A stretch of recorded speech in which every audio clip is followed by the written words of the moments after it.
जो मूर्तीचा जो चेहरा आहे आपल्या गणपती बाप्पांचा तो आफ्रिकन हत्तीचा चेहरा आहे.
नमस्कार, मी राजश्री. खरं तर पुण्यातील गणपती उत्सवाबद्दल काय बोलायचं, कारण प्रत्येकजण पुण्यातील गणपती बाप्पांच्या दर्शनासाठी आतुर असतो आणि त्यातील मानाचे गणपती म्हटलं की प्रत्येकाला असं वाटतं की आज बाप्पांच्या चरणी दर्शन घ्यावं, तिथं बाप्पांचा आशीर्वाद घ्यावा, आपले काही सुखदुःख असतील बाप्पांच्या चरणी अर्पण करावे.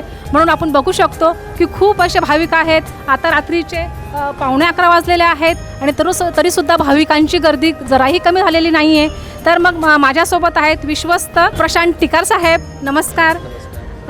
खरं तर आपला हा जो भव्यदिव्य असं सभामंडप दिसतं आहे आणि इकडे बाप्पांची मूर्ती आहे. खूप सुंदर असा हा चांदीचा देव्हारा आहे आणि तांबडी जोगेश्वरी हा मानाचा दुसरा गणपती. खरं तर तांबडी जोगेश्वरी ही आपली दुर्गा मातेचं मंदिर आतमध्ये आहे, तर त्याचं नाव आहे आणि त्याचं पण गणपतीलाही तेच नाव दिलेलं आहे. तर याचा थोडासा इतिहास कसा काय सांगाल आपण?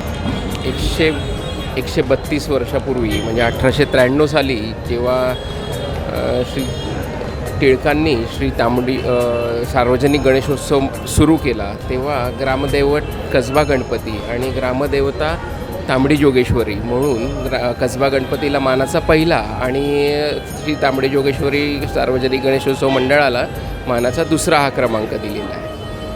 आणि मग आता आपण बघू शकतो की बाप्पांची ही मूर्ती आहे ती आपण दरवर्षी म्हणजे तिला प्रतिस्थापना करत असतो, दरवर्षी विसर्जनही करत असतो.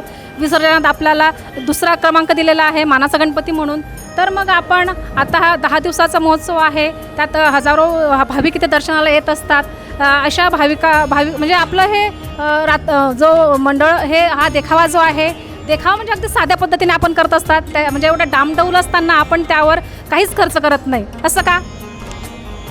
गेले 132 वर्ष म्हणजे तेव्हा ज्या उद्देशाने गणेशोत्सव सुरू केला की लोकांनी एकत्र आले पाहिजे, काही सामाजिक कार्य केले पाहिजे, तेच कार्य आम्ही आत्तापर्यंत चालू ठेवलेलं आहे. आणि सगळ्यात महत्त्वाचं म्हणजे तेव्हापासून जे पारंपरिक पद्धतीने जो उत्सव साजरा होतो त्याच पद्धतीनेच आत्ता पण पारंपरिक पद्धतीनेच उत्सव साजरा केला जातो.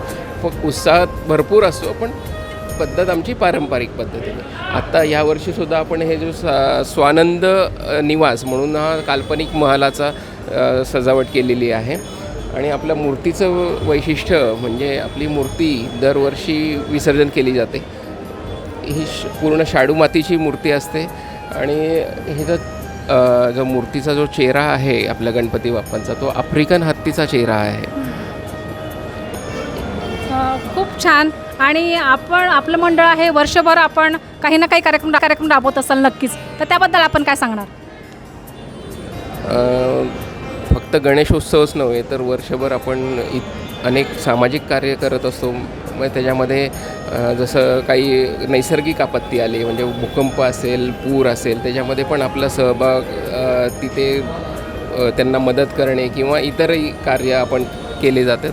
त्याचबरोबर कोविड काळ होता आता त्याच्यामध्ये पण आपल्या जे गणेशोत्सवावर अवलंबून जे आपले म्हणजे मांडववाले असतील, बँडवाले असतील, त्यांना पूर्ण बंद झाला होता त्यांचा बिझनेस. तर तेव्हा त्यांना शिधा वाटप असेल किंवा औषध, आर्सेनिक अल्बम असे काही वाटप असेल, असे पण सामाजिक कार्य चालू असतात.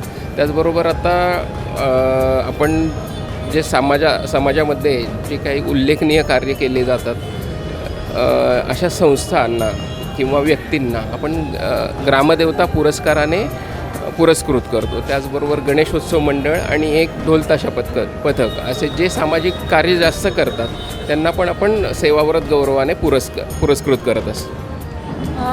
खूप छान. आणि आता बाप्पा दरवर्षी येत असतात, आपल्यासोबत राहत असतात, प्रत्येक भाविकांना अगदी मनमुरादपणे दर्शन देत असतात, त्यांच्या ज्या चिंता आहेत त्या हरण करतात.